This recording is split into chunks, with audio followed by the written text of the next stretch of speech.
जनपद जौनपुर के कोतवाली थाना क्षेत्र के उमर खां बड़ी मस्जिद में मानवता को शर्मसार करने वाला मामला सामने आया है। आपको बता दें, पहले तो व्यक्ति ने पत्नी को तलाक दिया, फिर अपने भाई से हलाला के नाम पर दुष्कर्म करवाया। वहीं घटना की जानकारी मिलते ही पुलिस मामले की छानबीन में जुट गई। क्या मामला है बताइए।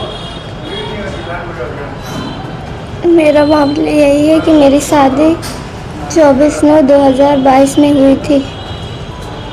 24/9/2022 में अबू हुरैरा उर्फ फैसल के साथ हुई थी,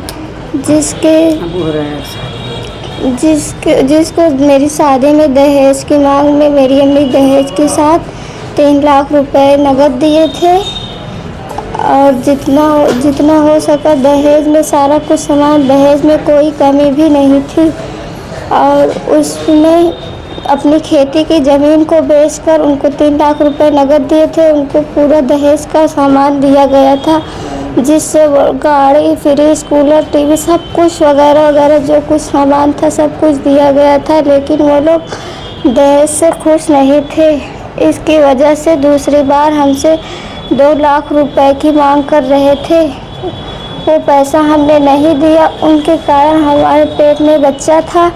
कह रहे हैं कि जब तक तुम्हारी अम्मी पैसा नहीं देंगी तब तक हमें बच्चा नहीं चाहिए। वो हमारे पेट में पैर से मार दिए, जिससे हमारा 8 माह का बच्चा मर गया था।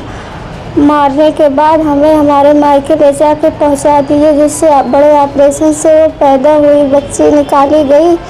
उसके बाद ऑपरेशन में भी पैसा, दवा दरबन, इलाज कोई चीज़ का भी नहीं। इस यहाँ तक कि कोई कफन दफन का भी नहीं दिए थे वो।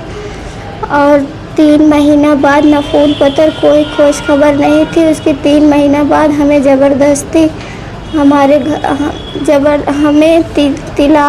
तिलाक का कागज़ भेज दिए। भेजने के बाद हमें ज़बरदस्ती लेके चले आए हमारे घर से। लाने के बाद हमें 3 महीना अपने घर में बंधक बनाकर रखे। यहाँ तक कि छोटे से बच्चे लोग को नहीं बोलने देते थे। मेरी अम्मी से भी बातचीत नहीं करने देते, किसी से नहीं।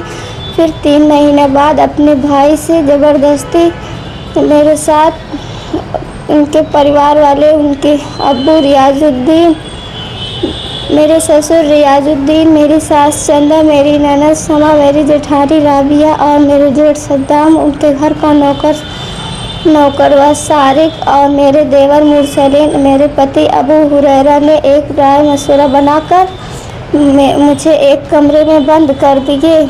बंद करने के बाद देवर मुरसलीन को मेरे कमरे में भेजकर ज़बरदस्ती उन्होंने मेरे साथ बहुत गलत काम किया, हलाला करके। अब वो उसने बहुत गलत काम किया और कह रहे हैं कि हमारे 5 भाई हैं, हमारे बाप हैं, हमारा कोई कुछ नहीं कर पाएगा, हम तुमको मार कर सुला देंगे, कोई कुछ नहीं कर पाएगा। फिर अब हमें हलाला करने के बाद अपने भाई से अब हमें अपने साथ रखने से इनकार कर रहे हैं। और हमारे पास ना भाई ना बाप है, कोई नहीं है। यहाँ तक कि हमारा गहना जेवर तक सब कुछ छीन लिए, वो लोग ले लिए। हमारे पास कुछ भी नहीं है। और उनके अब्बू रियाजुद्दीन ने कहा कि हमारे 5 लड़के हैं, हम एक के साथ शादी किए और 5 लड़के के साथ रहो। पुलिस से मिलकर आपने क्या इंसाफ की गुहार लगाई, क्या कहा? हम थाना कोतवाली आए तो इंस्पेक्टर मिथिलेश मिश्रा सर ने हमारी बहुत हेल्प की और हमारी बहुत मदद की। उन्होंने अपनी फोर्स भेजकर हमको मंगवा लिए और हमारी बहुत मदद किए। सर, कोतवाली में हलाला का मामला है, क्या प्रकरण है? थाना क्षेत्र कोतवाली में एक महिला के द्वारा ये शिकायत दी गई थी कि उसके 2 वर्ष पूर्व यहाँ जौनपुर नगर क्षेत्र में उसका विवाह हुआ था रीति रिवाज के साथ में, जिसके बाद में कुछ पति के साथ में उनके मनमानी मटाव हुए। उनको दहेज के लिए उनको प्रताड़ित किया जाने लगा और मारपीट की जाने लगी। जिसके पश्चात 3 तलाक के माध्यम से जो महिला है उसके पति द्वारा उसको तलाक दिया गया, जिसके पश्चात पुनः आपस में समझौते के लिए, साथ में रहने के लिए हलाले की शर्त रखी गई और महिला द्वारा यह आरोप लगाया गया कि उनके देवर के द्वारा महिला के साथ में दुष्कर्म किया गया है, जिस संबंध में थाना कोतवाली पर मुकदमा दर्ज किया गया और दर्ज करके एक अभियुक्त जो देवर है जिसके द्वारा दुष्कर्म किया गया उसकी गिरफ्तारी की जा चुकी है और अन्य अभियुक्तों की तलाश में टीमें अभी लगातार दबिश दे रही हैं। बहुत जल्द ही गिरफ्तारी करके पूरे मामले का पटाक्षेप किया जाएगा।